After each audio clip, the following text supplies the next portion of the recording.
Why do you think people voted for President Mahama the way they did? Ghanaians have been calling for accountability. He's going to hold people accountable. All the excavators that were arrested or were seized from sites, none, absolutely none, was registered with DVLA. Yen samay fo nyina kwaba ebiom emra dwumadi asuasan so tanasia ensama etwagu ewo oman Ghana mu yene nyina ebre ahefo na fe eno achi no yedi ho nkomo na opening kese bi ewo NPP mu a ore abasobodi akọ ede ama His Excellency John Dramani Mahama eno achi no wama palai ama sisia me no kase ensem bebre ene frachi eba e opening kese be ya quick one Eberum and what you so Galamsey won sensem abayan sem bebre ewo o my Ghana mu na sesia me no kase abeto dwase for the past 8 years excavators bia ebepie mu ewo o my Ghana mu no ense duties ankoso ye twifa mu ena ebepie mu ewo o my Ghana mu eyenkrofo be ya ena edesa Galamsey excavators yi eba ye quick one ebero honso baransana no His Excellency John Dramani Mahama aye appointment for afa high commissioners and afeno ambassadors ahodo a omo kwakọ repe various countries na countries be a quick one yenko na afeno commander any kind emfa yonwura mu ho commander boko de right aboko and sir His Excellency John Dramani Mahama of course high commissioners ahodo and afa ambassadors first batch na ba it's a quick one didn't come feel room and son and sem no cross starting. Well, right away there, say a very good news pa. After say ministerial positions no ebetwa mu no. Omo manya bi na omo mpaye e na omo ni that's why say ambassadorial roles no omo so benya bi na omo apply na eno and unfortunately mampani at the first batch na ba amanfo e bosi pa. Okay, e bi so expectation no e ya de a omo sa asifom kakra. The right say your list ni mo say e na city. Benjamin Kwasi Republic of South Africa. Okay. Nti afei na Benjamin Kwasi South Africa kwa ambassador. Kodwebonsu People's Republic of China. Hey. China. On the obedidi. Yeah, say you know so business ne so. Say China for no dodo na ba ha. Yeah. Eba be mining. Men kan say Galamsey. Yeah. Nti obi eba ha. Yeah.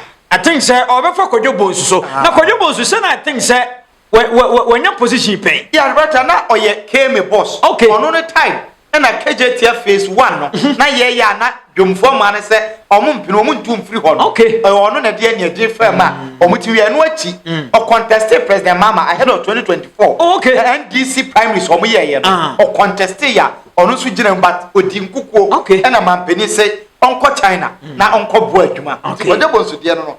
Afei owura scenario bafo Kosomi. Ono so Kingdom of Spain. Okay. Ethiopia Spain. Ahmed Rashid Tunde Ali United Arab Emirates. Okay. Afi Honorable Captain George Kofi Mfojo or your retired captain or Togolese Republic.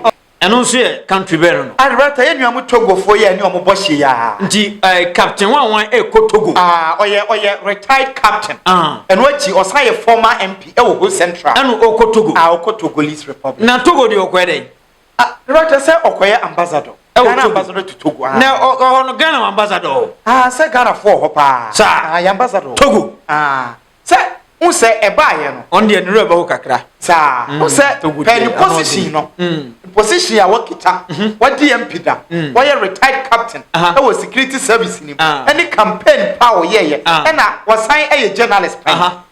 Na amanfo so say obenya deputy minister na say ministerial appointment nti wanya no na amanfo say ambassador ne de obenya bi nti me kra no na ma adwem no me dwene say ebi a on na be ko UK on na be ko Germany Togo dia no de but wanya appointment ye be fa ne sa eye okay wanya bi kra na nkenye nti wanya Togo de eye nti ono achi na Madam Grace El Mahmoud Marabi and so United Arab Emirates Dubai. Okay. Into UAE one your ambassadors A2. Okay. The right aside that Professor Ohene Ajay Federal Republic of Germany.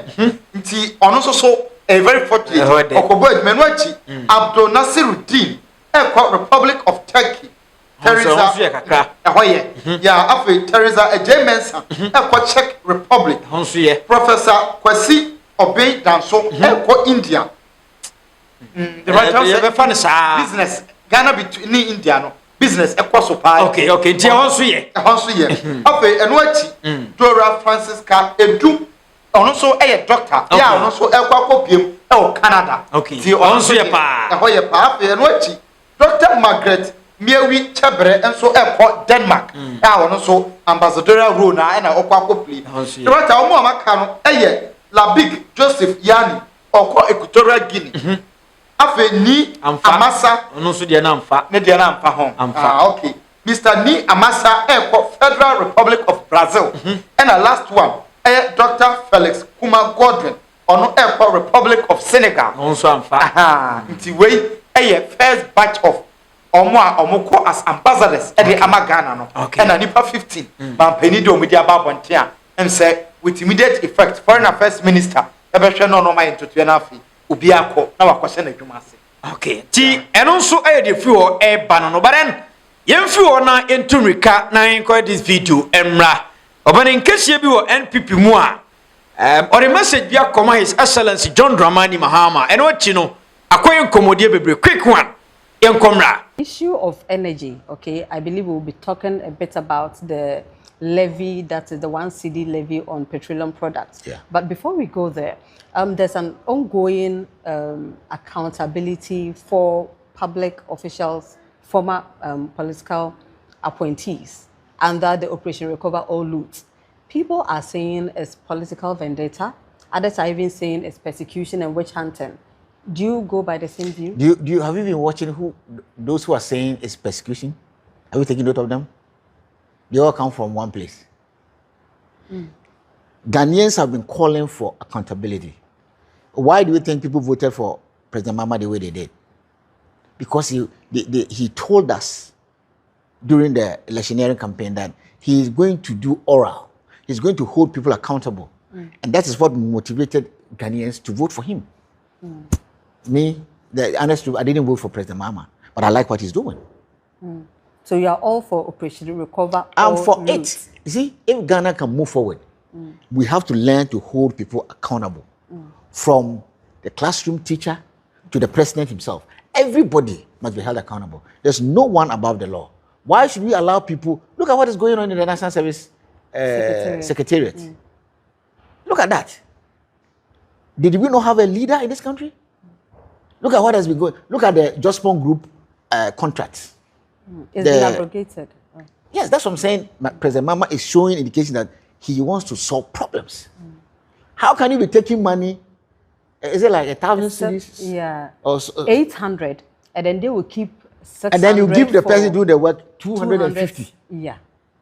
I mean, what is that? It is beyond humanity. It is beyond inhumane. That you take 800 and you keep 550 as administrative fee. I think it's actually 850. Whatever it is. Yeah. And they will keep 600 and pay them 250. Whatever it is. Even if it is 800 and you keep 550, you give them 250. It is, to me, it is very inhumane. Nobody should work and go home with 250 cedis a month. No. Okay, Commander. Yeah, right here. JB Dankwa. Of course. And say, no, sana or your NPP ni. Yeah. But then, mafia no. Of course. And or say there be watin ho kakra. Yeah. And the oko for control crown. Now going to I think so. It was subing. But I'm koyi. Oh, went man. But the right away, my DB. Dabi. A 20 beer constituency form what to abano. The writer almost me say nipa we genuinely or the best person. Yeah. O me jana change. Party affiliation. You better about the party ba. Oh. The writer say who dem come up papa yi dia. E catch straight away say this is a man with integrity. Papa didn't nim. Said he see chichiri on my otenia masi. Oh. No matter say nipa ni the party ba. But he understands the build up. Why you first why build the country no. On him the right thing. Any the wrong things ya. Oh yeah, that's how mine ebe ya na say enye ye. Sir oyamamofo a ena over say ora no. Emma mebo man Ghana. Of course. Because see the pebia do man ni sika. Yeah. And you see the tax ba. Yeah. Na fe de aba be solve dum so. Yeah. Na na o man ni nyina e kasetia no. Of course. Eni say san krofo na nkwa nkodi sika na.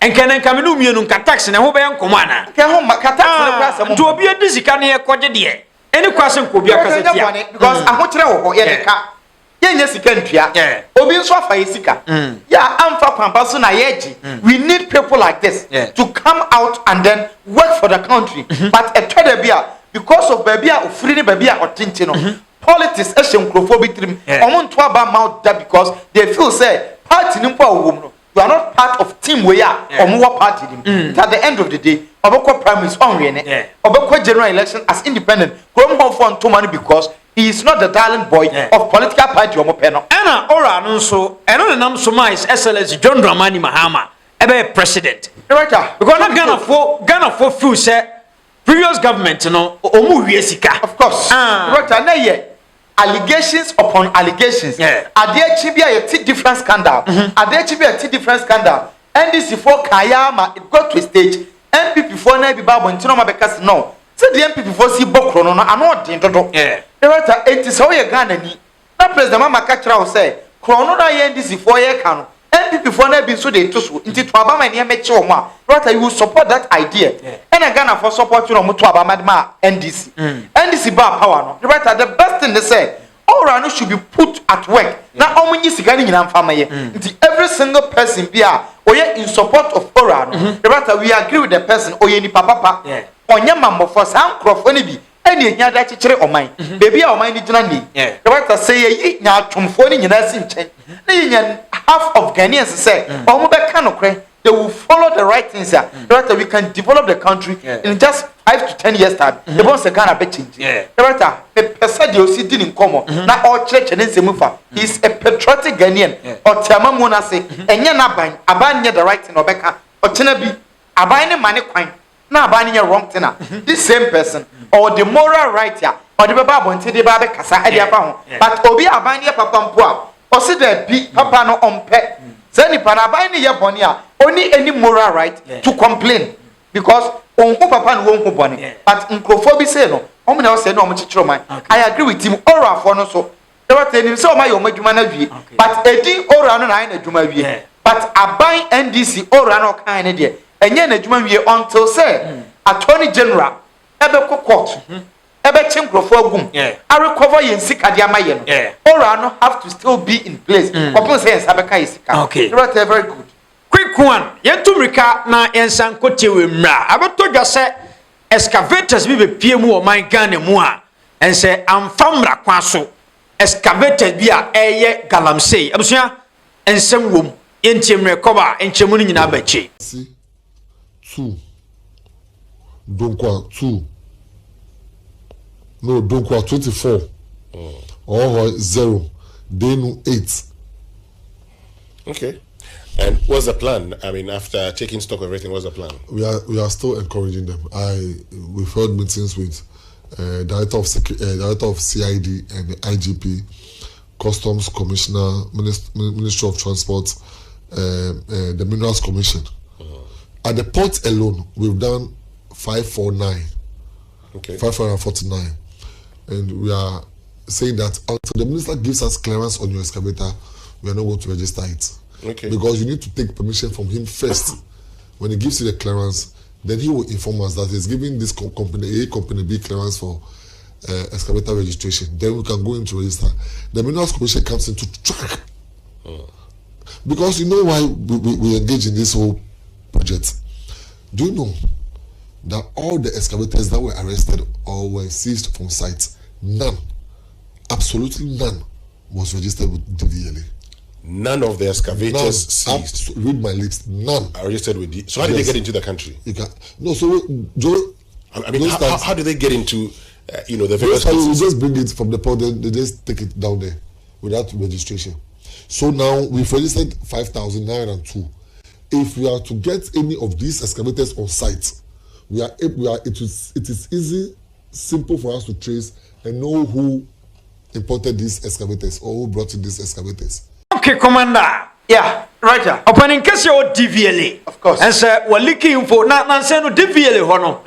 And some be bringing it free hoba. Yeah. And I feel so. O my dream say o me ba montana o money Ghana for be din komo. Of course. And I'm so away nyina APP. But quick one. Yenwa mu. Right, I win bibi. Abi. A very sad as a country say.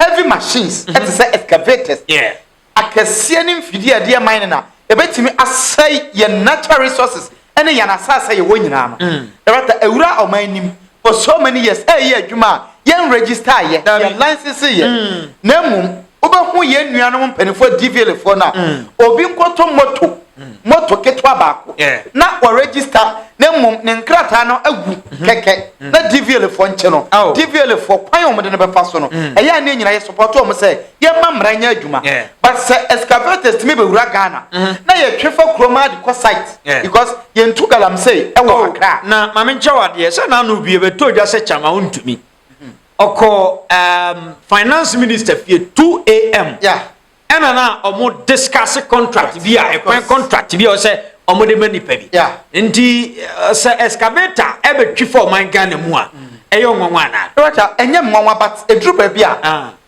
institutions na omo de omo ho on their own omo won panifo da no a omo ye adwuma na to da bi they should also help us omo reason kaka but DVL for no do ba bi a sa excavators ya yetwa famu yi no edu ba bia ya omu hu what are they na omu se ono no kasa no se recently ena omu ba aban mu na asa recently no omu ye ntwem no omu se excavators ya tete no nti director omu ba aban meaning say DVL ono no de oho dada mo o DVL pani but aban no emoa ena o makotete wo omu nti ebeduru ye no na yen register ye it is a point na me pese me free ba say DVL as institution omunim say every affidie bia eye movable machine bia e move bia omo na omo ho right say omo license no na emma omutirimu da ban we ma ye no na emma omutirimu da omo so ho say na excavator say ye go Ghana ye register na ye register no listen say excavator ne ba beduru a akwa bibi ti say car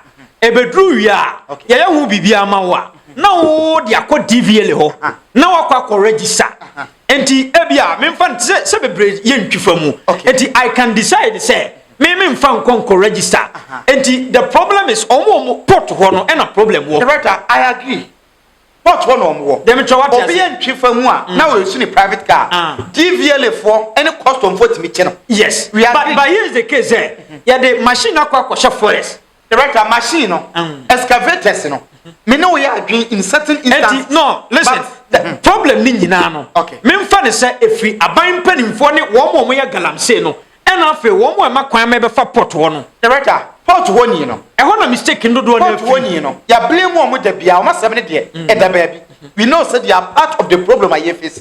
Aban mo panimfo no. Politicians no. Omo na the main problem na ye wo no. Yes. Galamsey fo no de. Omo na ya wudi fo na omo say asase no. But the point is mo hwem fidie so excavate emfa ne say machines no every DVL fo no de o de ni nyina mo na mo register ni nyina show mo say it be point ne say ema o mutirimu da o mo nwene ho da say e to da bon say excavator esi machine so e de koma nso ye de ko dunkwaw enti o mo hu bi da ema o mutirimu da say ye mbi say ho say this machines no e ye machines o mo register no mo register simple no listen emba o mutirimu da ye wo excavators a e bi a year amanfo be register excavators e wo ho ene no age se bibi ti se ka kwa na nsa na obe wo se yentwifa mu no DVL fo ne omut e custom fo na ehu sa de no enye DVL fo custom fo no omo na se ka etwam na se e yentwifa mu a omutimi redi hu but most of them kwa na tip off nti ane so omo chassis number no ansa no omo se sa ka we no e yentwifa mu yen register no ho ye ho nti yes the case mpanimfo no mo ya Galamsey no any sap omo port ho no omo na problem ni free but DVL for no there I agree but no kwen ni say e to da bia they should think outside the box box no ko munya dey to me say oh yeah adwuma enwene immediate surrounding nko go beyond your immediate surrounding think outside the box munya dey e to da bia omo so nwene hu say e to da bia ade we ema ye ho but ye nwunu se so hwe excavators dodo a in your data ye register utimi dwinu hu se da bi cars dodo a nam Ghana abonten taxis dodo a wona ma hu in the system no any do a ye register it doesn't make sense but say wo ye adwuma the idea ma wa wo ye no edru ba bi a dwene brosa think outside the box say the na make but one thing so ne say e wo say e bia o blame DVL fo no blame no dodo na ko Galamsey omaso diun Galamsey for ne de maka say politicians no obi de se chama untumi no the excavator teta akotwema kwa kwhye site a DVL ni no onhu Doctor no but me point in this one ba semansa no but me point in say in this case Galamsey no oye nation wrecker oye nipa boni ni ono the one I say obo mine form nti oye enemy to the republic me point to omo de omunya part of your conversation on kan ho oye enemy to the state oni ye atamfo a all say wo mine no enti enyi omo nsi nchen omo ye atamfo but ye ka omo ye institutions a omo mine mo betima boy Galamsey for there eni amunu gusu kasai doctor empire ye bonya ne say aban no ebeye ne nyema right na every single illegal mine be abechi ni bia no emra ne ni bedi ne na tum because omo na ebo mine form but at this point uyi omo si nchen a omo madan ho agency omo de omo ba krom ha omo kran fidie top politicians omo nyina ye involve we must get them eradicated any omo free system nim but my point is say government institutions bodies here omo ye in charge of machineries and vehicles but as we no DVL for na eja utu jamo mododo the right asa what jai Galamsey campaigns no ne empanimfo no mo hwe ema excavator ne twa mu a ko hye hase no the right reason ni nyina ne say minya omo free but Galamsey for them akase omo ya amamofo omo ye yatamfo enti they are not part of our conversation ye ne omo na ekon ye ne omo na edi asie enti in this situation baby am pese me di me nkomo ne fa say among ourselves as Ghanaians institutions brand na wo a omo betima boye ama Galamsey fight na aye successful Galamsey fight dey be aye ka aban enkosi da ban e na di soldier fo be ko wuram wo di soldier fo ko 10 times illegal man is besign akowuram 10 because military base ni ensi wuram ho se ebi nsusu enu nsu ntina John Dramani Mahama be chim se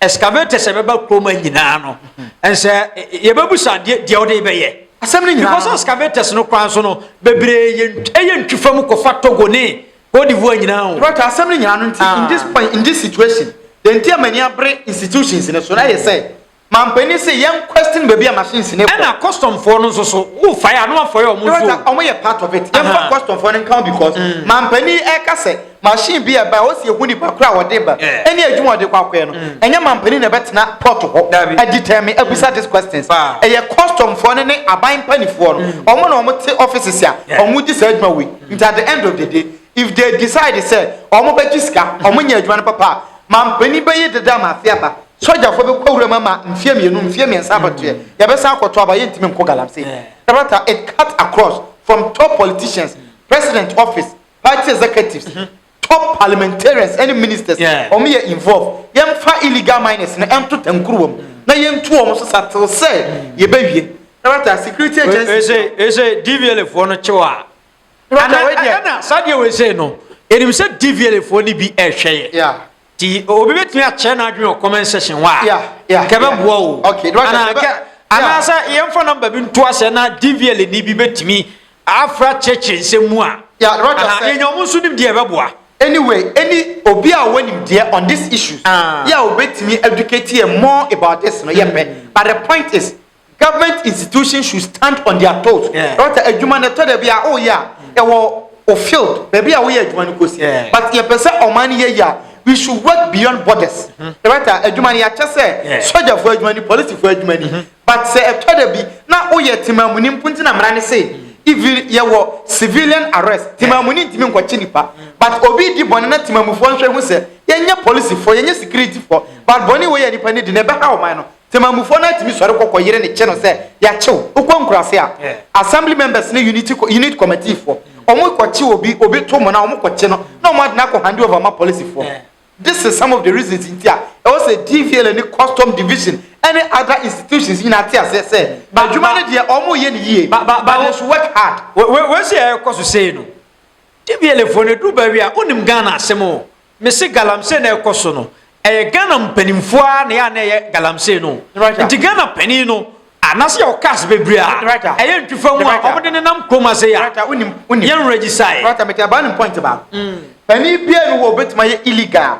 Ya a formuni enka ho pani ne de ade no bedru port wa custom ni te ho onye pani oye formuni oye timamuni ono na allow ona se ayi aka mo se bi but me ba beti politicians no mo de bebre be fa ho a even port wo kwa no omo ntua ho sika wo enti say da bia yen te ha as Ghanaians ye nama Esio, that the intimate yeshu. Politicians from mobile no me call. Politician on kill low bed. And no one at the low bed. Ever faka and a Freeport. Enti driver in our kofano. He is supporting it. But hobby. Excavator operator now when him say a high and so revolve him. Or the machine could not move too because also come with no so pesca. But one thing is to say, but one thing so say, a ruba bia, I was a young penny for the boy.